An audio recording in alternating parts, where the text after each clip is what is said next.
Hi everybody, I'm Damien from Slotcar. Today I want to talk a little bit about magnets. When you buy a slot car or a slot car set, it will almost certainly come with magnets, or magnet traction as it's called.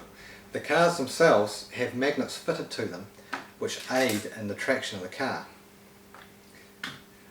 They're installed in the chassis. You can see this one visible from the back.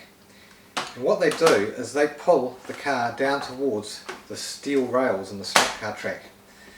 The magnets are very powerful. You can see that one's just holding the screwdriver there. And they can add 100 or 200 grams, depending on the car and the magnet, worth of downforce weight to the slot car. What this does, as the car is turning through a curve, is it keeps the back of the car held towards the rails. If you didn't have magnets, the cars would slide out a lot more on corners. Now when people are starting, the magnets are there to help the cars stay on track, help them get fast lap times, and it offers a reward for the time you spend learning to get used to the system in your slot cars.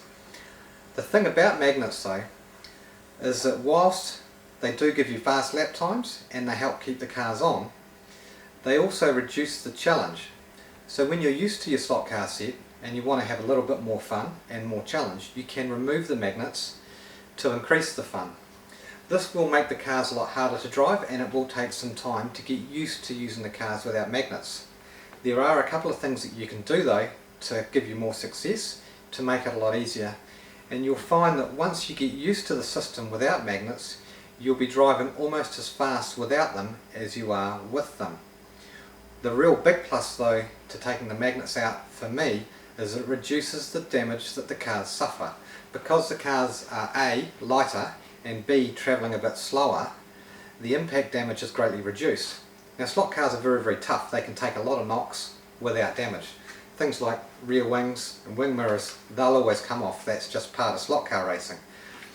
But with repeated impact damage, you will find that you'll get broken bodies. This one here, the front section has come out and it's actually split right across the bonnet.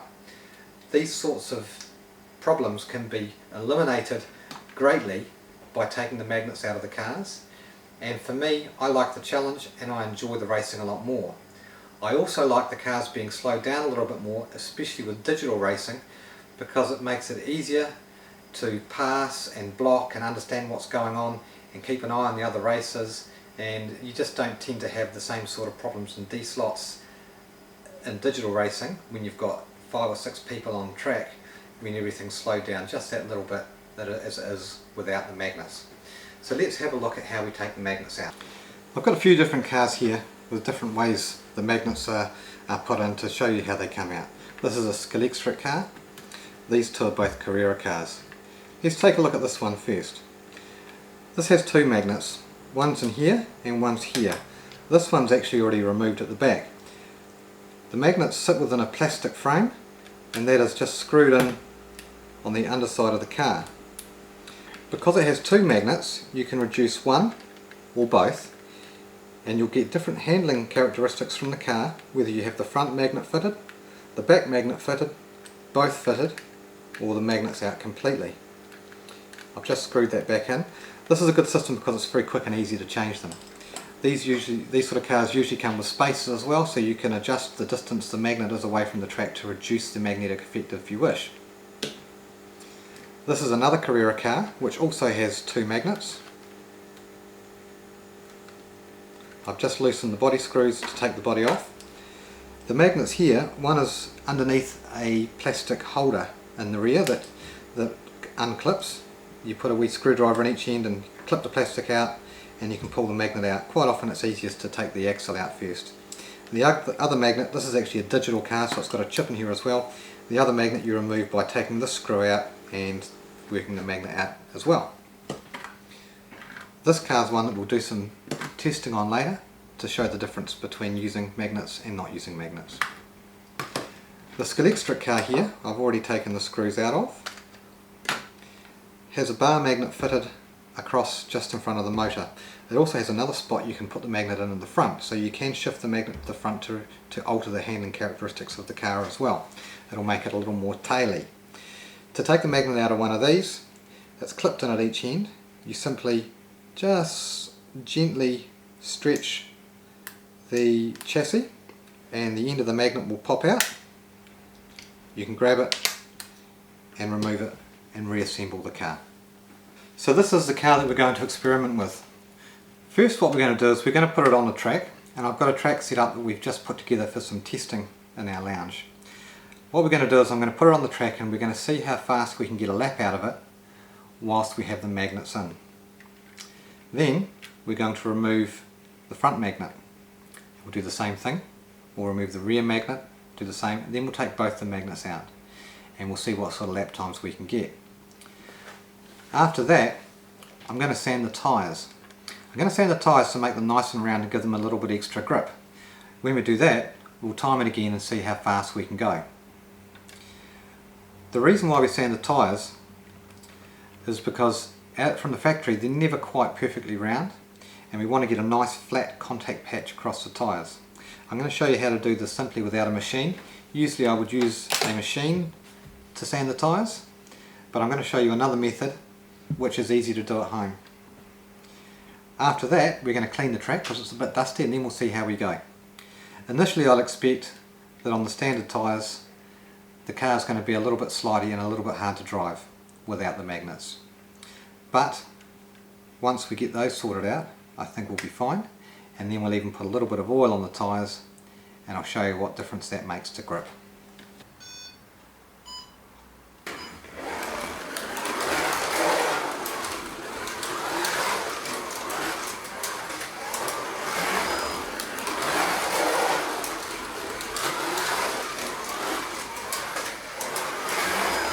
Now there we are, our best time was 6.824 seconds with both magnets fitted.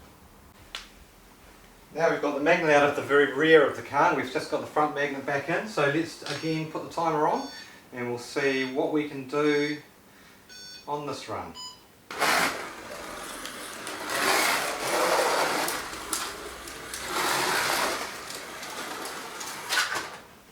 As you can see, it's a little bit slow. It's going to take a few laps to get used to it.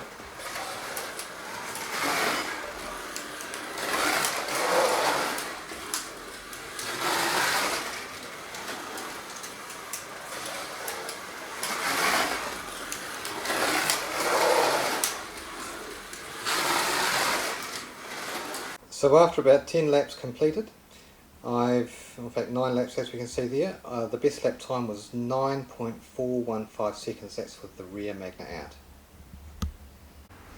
Okay, so I've put the rear magnet back in and I've taken the front magnet out, so let's have a look and see what we can do.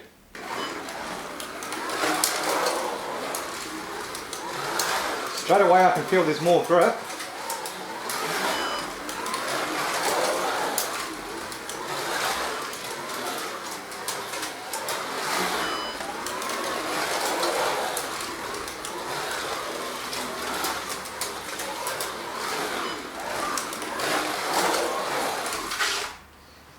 Okay, but when it comes off in there's a bit of a surprise, but let's go and see what the lap times are. Okay, so the best time we've got there is 7.078 seconds, so that's almost as fast as it is with both magnets in. I will say though, when you drive it like this, when it breaks free, it comes as a bit of a surprise. So almost as fast, but a little bit more volatile. Okay, now we've got both magnets out, let's have a look and see what happens.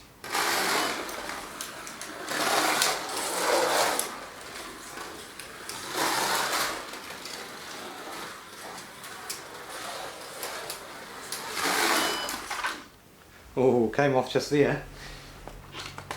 I haven't got any borders on this track, we've just set it up as a bit of a test, so with borders it would actually be a lot easier because the car would have more room to slide, so I'm going to take it fairly gingerly.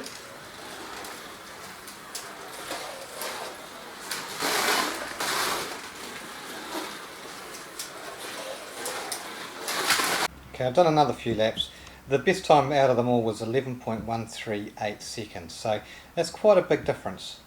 What we're going to do now is we'll go away and we'll tune the tyres and we'll see what difference that can make. Okay, here we're going to tune the tyres. What we're going to do is we're going to sand them flat. Now I've just got a sheet of sandpaper, it's 220 grit paper. I've used a couple of pieces of tape just to hold it to the track. Now if I place the car on the track and hold its wheels up off the track and spin them with the throttle, I can now just lower the car to the track and gently sand off any of the high points on those tyres and make them nice and round. The thing to be careful of is not to push the car down to the track, because if your wheels are slightly egg shaped and slightly out around, pushing down will just make them a smaller egg. So hold the car up off the track and make sure you keep it level. If you tilt it one way or the other, of course the car will end up with rounded bottoms to its tyres. So just let them rest on the sandpaper very lightly and take off the high points.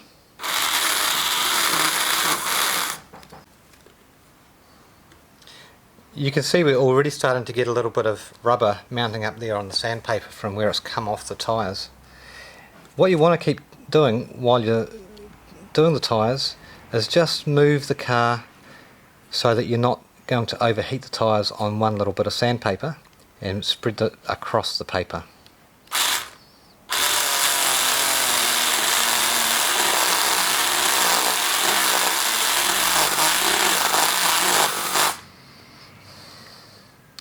Usually I would use a machine to do this to make sure it's accurate, but if you're careful you can do a really good job this way.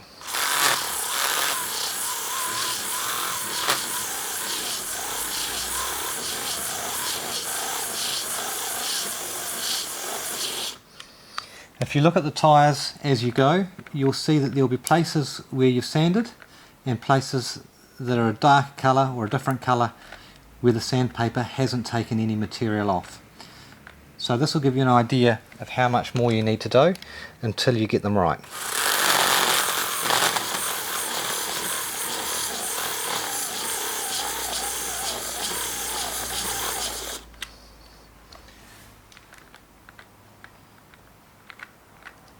These tyres must have been pretty good straight initially, because they're actually looking pretty good already.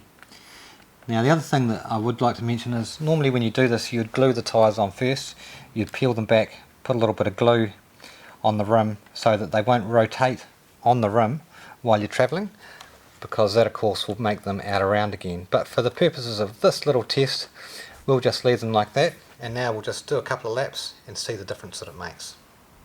Okay, so we've got no magnets in, the tyres have had a very light sand. Let's see what happens.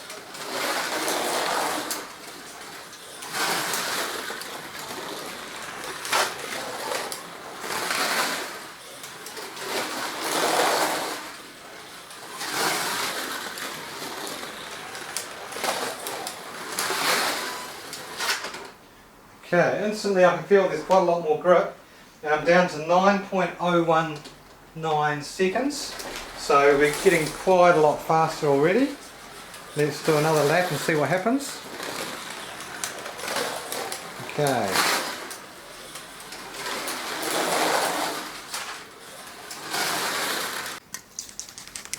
Okay, I've got a can of WD-40 here. And I know putting oil on the tyres might sound like a silly thing to do, but it's actually going to make a huge difference to the grip. I'm just going to apply a little dot on each and use my fingers to run that around. And normally I'd let this soak into the tyres for a few minutes and maybe just wipe the excess off with a cloth, but even just that little bit there, once I put that on, will make quite a difference. Initially when we take off there'll be a bit of wheel spin, but after a little bit of, well, maybe half a lap or a lap, we'll be rocketing around. Okay, let's see how we can do.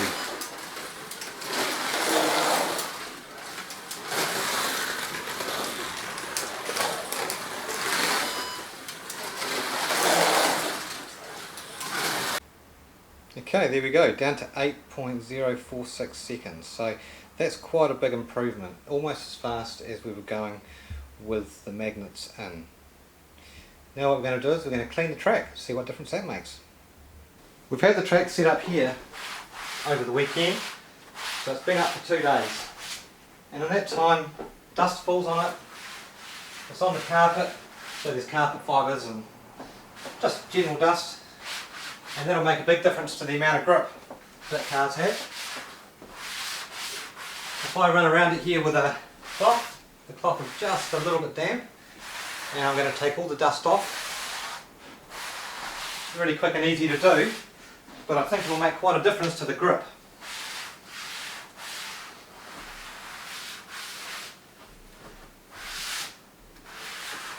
Almost done already, doesn't take long. Bit of dust here by the fireplace, being winter. Had the fire going. Right, simple as that. Now we'll put a car on and we'll see what sort of time we can get out of it.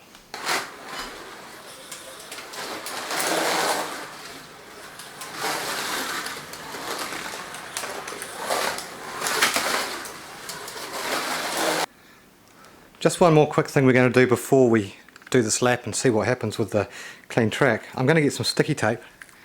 I'm just pushing that over the wheel and I'll rotate the wheel and take off any dust that was on the wheel. You can see that tape there is pretty dirty compared to how it comes off the roll. That's all just dust from the track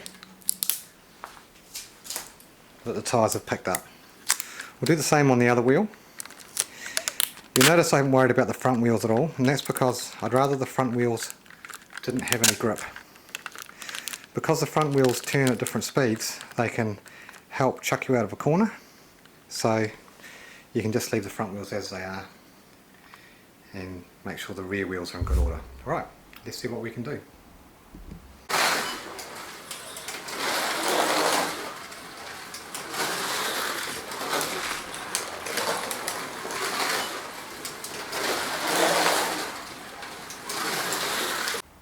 There, 7.760, no magnets, nice clean tyres and a clean track.